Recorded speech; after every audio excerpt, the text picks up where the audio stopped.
सुना है तूने दुनिया को किसी को भी खाली नहीं भेजा,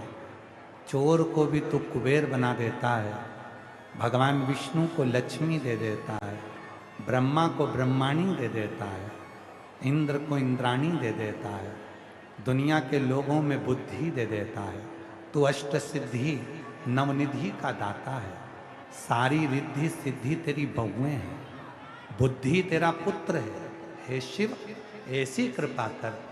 इस पंडाल से जब मैं जाऊं मेरी झोली खाली ना रहे, 3 महीने में तेरे दरवाजे वापिस आऊं, ऐसी करुणा कर दे, ऐसी दया कर, उससे प्रार्थना।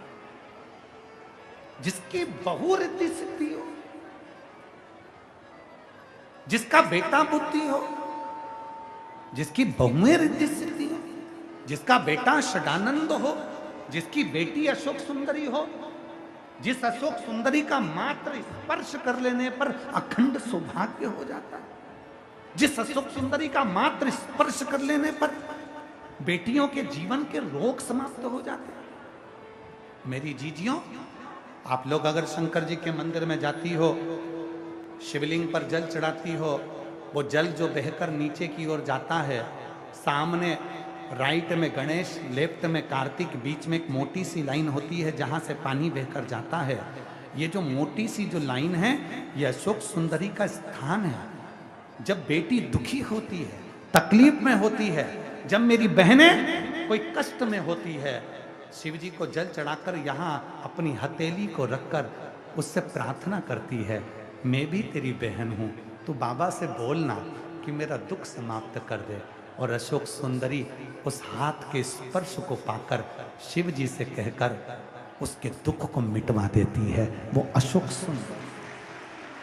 वो अशोक सुंदरी। तेरा जल, हे बाबा, तेरी पूजन, तेरी साधना, तेरी आराधना, तेरी चर्चा सुख देती है। अशोक सुंदरी ने कहा कि माँ, मेरे भीतर का एक संशय है, मेरे भीतर की एक तकलीफ है, मेरे भीतर का एक प्रश्न है, और वो प्रश्न का उत्तर अगर देंगे तो मेरे बाबुल देंगे, उस प्रश्न का उत्तर देगा तो मेरा पिता देगा, पिता के सिवा कोई नहीं दे सकता, देंगे तो मेरे शिव देंगे, उसके सिवा कोई नहीं दे सकता। पार्वती जी गई भगवान शिव जी के पास में, भगवान ओगरदानी के पास में, मां जगत जननी तुरंत चली गई, बाबा भोलेनाथ जी को निवेदन